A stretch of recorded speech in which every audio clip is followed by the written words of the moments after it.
Welcome back everyone, this is our oil market update. WTI's price continued its slow but persistent ascending higher in the past days, as the commodities price is now trading at levels previously seen in the start of March. In the short term, traders may have in mind to trade WTI until it reaches a certain level and take profits, while others may be looking at the long-term picture, which in most cases can be overlooked or underestimated.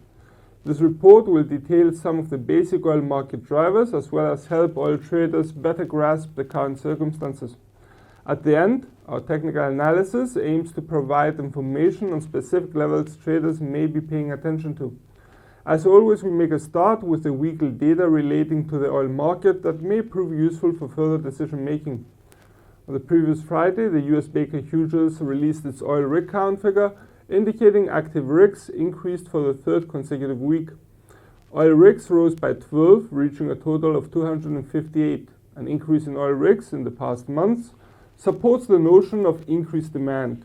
On the other hand, the American Petroleum Institute released its weekly figure of plus 1.97 million barrels. The surplus, considered a bearish sign for WTI's price, forced a small dip of 15 cents upon release. Moreover, on the 16th of December, we got the Energy Information Administration's crude oil inventories figure with a drawdown of minus 3.14 million barrels, which provided room for a spike on WTI's price of 28 cents upon release. However, despite the volatility created by the releases, oil's price continues to be in a steady upward trend line for the time being. In our research in the past days, some interesting information was found in the short-term Energy Outlook report by US Energy Information Administration. First, it stated that the negative impact on the economy and society globally by the COVID-19 outbreak continues to be an obstacle for the energy market as a total. Thus, even though WTI's price may be displaying a rebound in November and December, heightened levels of uncertainty persist, possibly putting some brakes on energy and fuel usage. Also, the oil market really depends on how fast economies will be able to reopen factories, shops, and boost economic activity in general, as this could produce changes in energy demand and supply patterns. Vaccination against the virus has already made a start around the world, yet some analysts remain reserved over its impact on oil prices. Analysts from the International Energy Agency believe that it will take time for the oil market to recover despite the latest upsurge in prices. For example, oil demand in Europe may drop even further in December as more lockdown measures have been announced in countries like Germany and France. Thus, overall, the oil market could also be subject to unknown risks relating to how confidence will develop within nations to allow people to move around.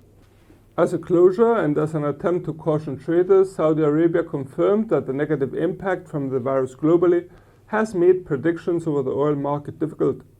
Is this a sign that the head of the OPEC group is currently making decisions while maintaining some vagueness over the effectiveness? It remains to be seen. Those were the fundamentals of the report. Please stay tuned for the technical analysis. Note, this is WTI's 4-hour chart. WTI is currently trading nearby $48, not much higher from our 47.50 support level. Other support levels we have in mind even lower are the S2 45.50 and the 43.50. Above the current price of the commodity, we have noted the R1 49.50, the R2 51.50 and the R3 53.50. According to the latest WTI price action, the trend seems to be in an upward motion. Yet we consider the $50 round number level a target for traders as we get closer to the end of the difficult year for the oil market. In our opinion, the RSI indicator below our chart has dropped below the 70 level in the last 4-hour sessions, but has formed an upward slope, supporting the idea that more buying is currently in place rather than selling. We hope that you have found something useful in this video. Thank you for watching, and if you liked it, don't forget to share and subscribe. From all of us here at IronFX, best wishes for solid trading.